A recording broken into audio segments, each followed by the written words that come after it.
ഓം നമ ശിവായ. നമസ്കാരം കൂട്ടുകാരെ. ഓം നമ ശിവായ. അപ്പോൾ നമ്മൾ ദീപലക്ഷണത്തിന്റെ ലാസ്റ്റ് ക്ലാസ് ആണിത്. ദീപലക്ഷണങ്ങളെല്ലാം നമ്മൾ പഠിച്ചു. ദേവപ്രശ്നത്തിലും പറയാനുള്ള ഫലങ്ങളും അതുപോലെ ഒരു വ്യക്തിയുടെ കുടുംബത്തിലെ വ്യക്തിപ്രശ്നത്തിൽ പറയാനുള്ള കാര്യങ്ങളും ഒക്കെ നമ്മൾ ദീപലക്ഷണങ്ങൾ പഠിച്ചു കഴിഞ്ഞു. ഇനി ഇതിൽ ഒരു കാര്യം കൂടി വരും, കാറ്റ് വന്നാൽ വിളക്ക് കെട്ടൂലേ. അപ്പോൾ അതിൻ്റെ ഫലങ്ങളും കൂടി നമ്മൾ പഠിക്കണം. ക്ഷേത്രപ്രശ്നത്തിലായാലും ഗൃഹപ്രശ്നത്തിലായാലും കാറ്റ് എന്ന് പറഞ്ഞാൽ സാഹചര്യം.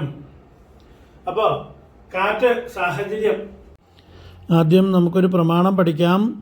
ദീപം കെടുത്തുംപടി കാറ്റ് പാരമുക്കോടു വീശിയിടുകയെങ്കിലേതോ തനിക്കെഴുന്നഭ്യുദയം തടഞ്ഞു നിർത്തുന്നതേ ശത്രു സമൂഹമെന്ന് പ്രകാശത്തിനു യോജിച്ചു മന്ദവായു ഭവിക്കിലോ ജീവിതത്തെ സഹായിപ്പാൻ ബന്ധുക്കളെന്നും അനുകൂലമാം.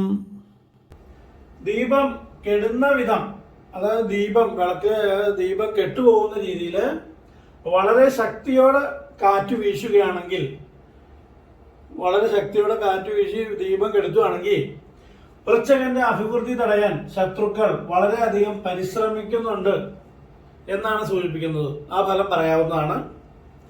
അടുത്തത്, എല്ലാവർക്കും നമസ്കാരം. ജ്യോതിഷം പഠിക്കാൻ ആഗ്രഹിക്കുന്നവർക്ക് വേണ്ടി, ജ്യോതിഷം ഒന്നും അറിയില്ലാത്തവർക്ക് പോലും പഠിക്കാവുന്ന ബാലപാഠങ്ങൾ മുതൽ നവഗ്രഹസ്ഫുടം, ഷഡ്വർഗം, പൊരുത്തം, മുഹൂർത്തം, കവടിപ്രശ്നം, അങ്ങനെ ഒരു കോഴ്സുണ്ട്. പിന്നെ താമ്പൂല പ്രശ്നം, കവടിപ്രശ്നം, പ്രശ്നാനുഷ്ഠാനം, ദീപലക്ഷണം, താമ്പൂല ലക്ഷണം, ഗൃഹപ്രശ്നവും ക്ഷേത്രപ്രശ്നവും 12 ഭാവവും, വിശദമായ ഫലചിന്ത, മറ്റ് ദോഷങ്ങൾ, പരിഹാരകർമ്മങ്ങൾ, പ്രശ്നചാർത്ത്, എഴുത്ത്, ഒഴിവ് നോക്കൽ, അങ്ങനെ ബേസിക് അറിയാവുന്നവർക്ക് പഠിക്കാനുള്ള താമ്പൂല പ്രശ്നം ക്ലാസ് ഉണ്ട്.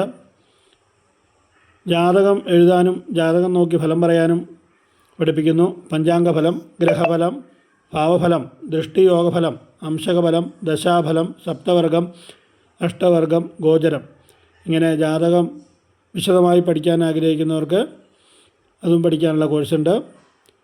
ഈ ജ്യോതിഷ കോഴ്സിൽ ചേരാൻ ആഗ്രഹിക്കുന്നവർ വീഡിയോയിലുള്ള QR കോഡ് സ്കാൻ ചെയ്യുക.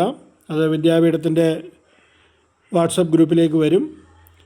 അതിൽ ഡീറ്റെയിൽസും ഫീസും കാര്യങ്ങളൊക്കെ പറയുന്നതാണ്. ഡെമോ വീഡിയോ കാണാം, സൗകര്യമുണ്ട്. അല്ലെങ്കിൽ വീഡിയോയിലുള്ള നമ്പറിൽ കോൺടാക്റ്റ് ചെയ്യുക. ഓം നമഃ ശിവായ.